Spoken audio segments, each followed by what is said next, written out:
हृदय जोड़े नुआ संपर्क गढ़े हृदय जोड़े नुआ संपर्क गढ़े 90.4 FM radio Surabhi radio Surabhi radio Surabhi radio Surabhi radio Surabhi radio Surabhi radio Surabhi radio Surabhi radio Surabhi 90.4 FM connecting masses।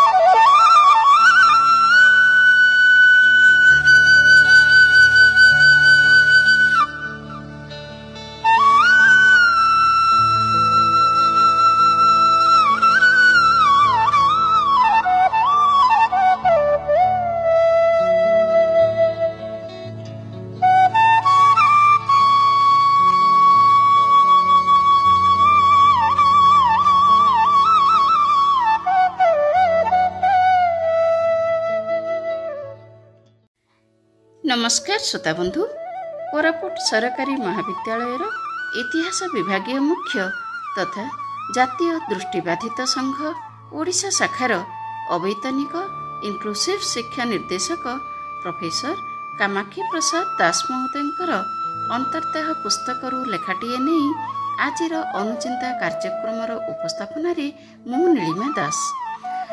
आज आमे शुणिबाकु पाइबा अंतर्दाह पुस्तकर परवर्ती आलेख्य स्वाभिमान।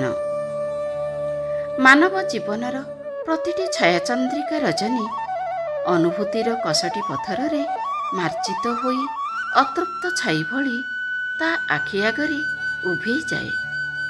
अस्पष्ट छाई भली प्रतीयमान हेउथिबा एही अनुभूति गुड़िक बेले बेले ता स्वप्नर परिधि भितरकू क्वचित क्षण पाई पशि आसंती सत, किंतु सेमाने धरा देवा आगरू पुनर्बार अदृश्य होई जांती।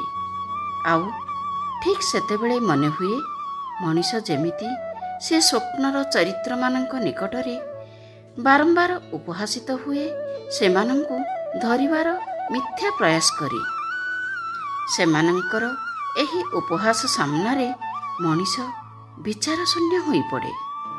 मने हुए से जेमिति एबे गोलोक धंदारे पड़ी जाइछि एवं सेठू मुकुलिबार समस्त पथ रुद्ध होई जाइछि।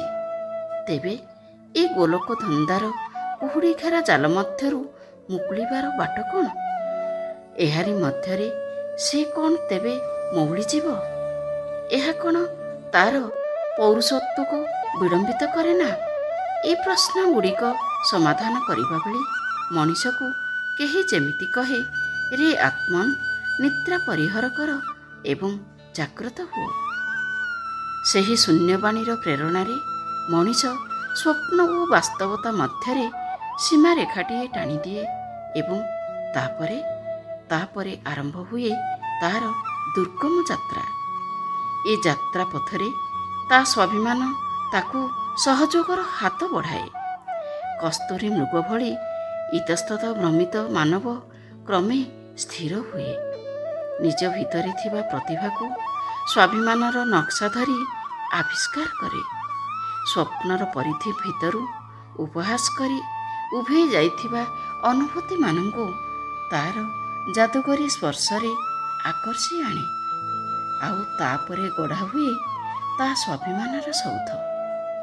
वास्तवतार रंग तुली से ता सौध को रंग दिए एवं प्रमाण करे जे स्वाभिमान शबदेही आणई जीवन आणे से संभावना एठी प्रतिक्षण। स्वाभिमान बळे पौरुषत्व जागे बास चहटई सदा प्रतिदिगे। धन्यवाद। ताहले आजि पई एतिकी, पुणी आसिबी प्रोफेसर दास महोदयଙ୍କର परवर्ती आलेख्य नहीं आगामी सप्ताह। से पर्यंत विदाय नेउछि। नमस्कार।